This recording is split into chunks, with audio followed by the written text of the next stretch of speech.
turminha que gosta de geografia, tudo bem com vocês? Na aula de hoje vamos falar sobre projeções cartográficas. Muito bem, projeções cartográficas são projeções da imagem do globo terrestre num plano bidimensional, a partir de operações matemáticas, a partir de lógicas matemáticas, utilizando o cruzamento dos paralelos e dos meridianos. Nós temos três principais formas de projeções cartográficas, três principais modelos. Segue aqui. O primeiro, projeção cônica. Cônica por quê? Porque consiste de um cone envolvendo o globo e projetando as imagens do globo neste cone, que depois de projetada e se abre esse cone, assume este formato, onde os paralelos vão aparecer em semicírculos e os meridianos em linhas retas que se encontram em uma das extremidades e se afastam na extremidade oposta.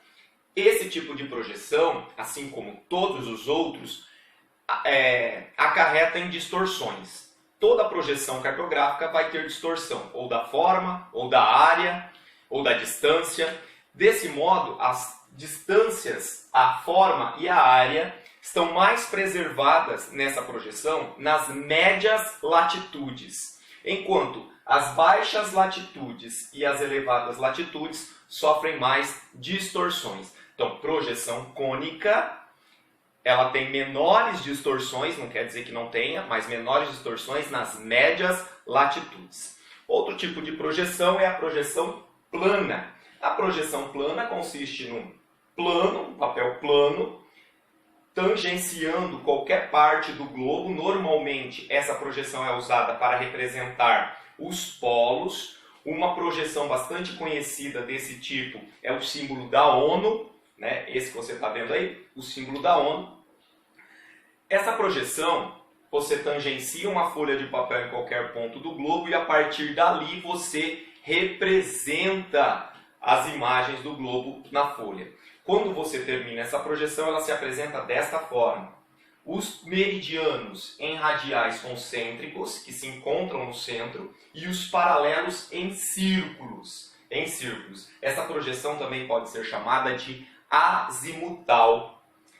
Projeção azimutal equidistante, porque ela preserva a distância dos locais. Vai distorcer a forma, vai distorcer a área, mas vai preservar as distâncias. E por último, mas não menos importante, eu deixei para falar sobre a projeção cilíndrica, que como o próprio nome já diz, um cilindro de papel envolvendo o globo, projetando as imagens.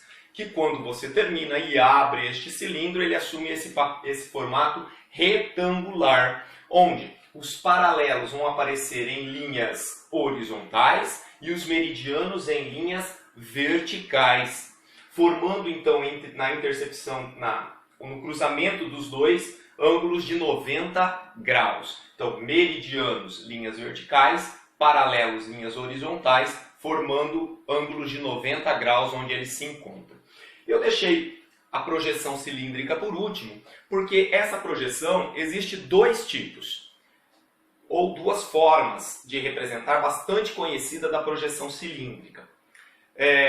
E antes de falar sobre elas, eu preciso lembrar que todo mapa ou toda projeção cartográfica ela é carregada da intencionalidade de quem produz. Então, o mapa não é neutro, politicamente, socialmente falando. Ele vem carregado de toda a intencionalidade, de toda a carga política, da carga econômica ou social de quem o produz. Desta forma, duas projeções cilíndricas bastante conhecidas é a projeção de Mercator e a projeção de Peter, ou Peters, como preferir.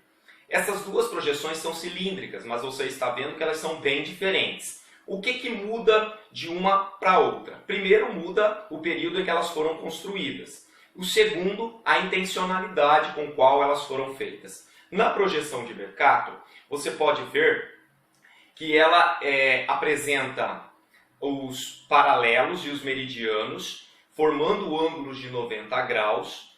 A Europa bem no centro do mapa, a Europa está no centro do mapa e na parte superior, e num tamanho bem maior do que realmente é se comparado aos outros continentes. Você vê que a Europa está bem grande aí, quando na verdade ela é bem pequena. A Europa é pouca coisa maior do que o Brasil. O Brasil tem 8 milhões e meio de quilômetros quadrados e a Europa um pouco mais de 10 milhões.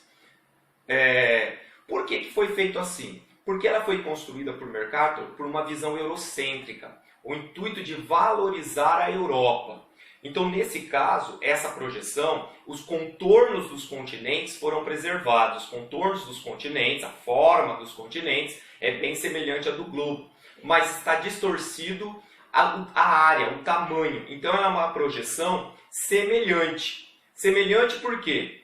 Porque ela distorce a área, mas preserva a forma. Então, conforme ou semelhante. Já a projeção de Peters, feita num outro contexto, é chamada de projeção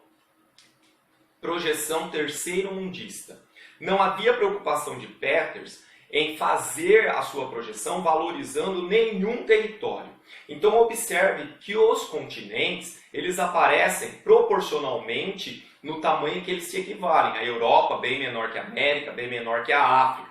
A África bem grande no centro do mapa. E essa projeção, ela é chamada de projeção terceiro-mundista, sem a intenção de valorizar nenhum território. E também é uma projeção equivalente. A área se equivale, as áreas estão preservadas, embora esteja distorcida a forma. A forma está distorcida, mas a área está preservada. Tá certo? Essa era a nossa aula de hoje. Vamos para os exercícios.